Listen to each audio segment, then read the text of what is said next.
Hi, in this video I'm going to do a very quick demonstration of Dijkstra's algorithm.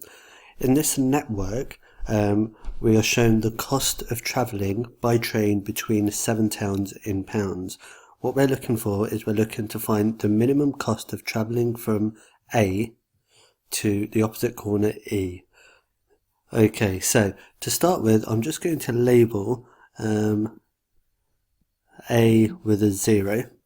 Okay, because that's the cost of travelling to A from A is not going to cost us anything. Okay, and then we're going to inspect each of the vertices that are connected to 0. Okay, so this one here is going to be 3. This one over here is going to be £15. And this one over here is going to be £20. Okay, so of those, 3 is the lowest, so that means to travel from A to B is going to be £3. That's definitely going to be the minimum cost. Okay, so from now I'm going to look at B, the value that I've boxed, and I'm going to have a look at the vertices that are connected directly to it. So B to G is going to be another £11, so that makes 14, so that's going to be cheaper than that 15, so I'm going to replace the 15 with the 14. B to C is going to be 17, so I can stick that value there. And we've also got B to D, which is another 7, so that's going to make 10 altogether, so I'll label that with a 10 there. There's no other vertices that are connected directly to B, so I can now decide on which is going to be the lowest value, and we can see that the 10 here is going to be the lowest value. Okay, so now from this 10 I'm going to have a look at each of the vertices connected. So D to C is another 6, so 10 and 6 is 16, which is going to be cheaper than that £17 that we've got at the moment, so I'll put 16 there.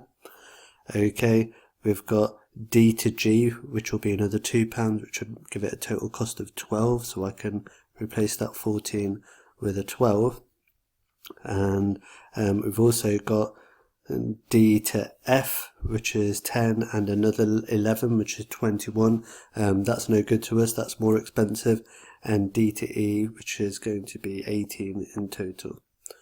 Okay, so those are all the connected vertices now. I can choose my lowest one, and that's going to be 12. So I'll box the 12. Okay, so from 12 and 6 is 18, so that's going to be cheaper. We can also go 12 and 5, and that makes 17. And that's all of the vertices checked. So I'm now going to box the lowest value, which is this 16 here. Now everything connected to 16 has already been boxed. I still need to box it because I need to, that is my lowest value. But I can't go any further with that now. So I'm going to come over here to my 17. Okay, and 17, just to finish this off now, 17 and 3 is 20, that's less than the 18 anyway. And I can now finally box my 18, but I'm already done because I know the cheapest route, is going from A to E is going to cost £17.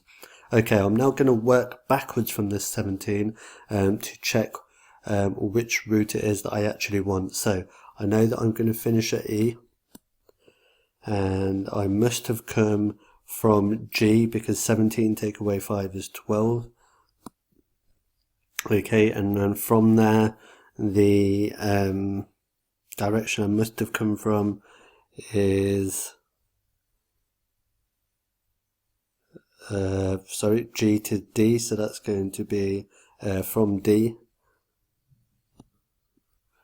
and then from there 10 take away 7 is 3, so that must have been B, and then that must have come from A.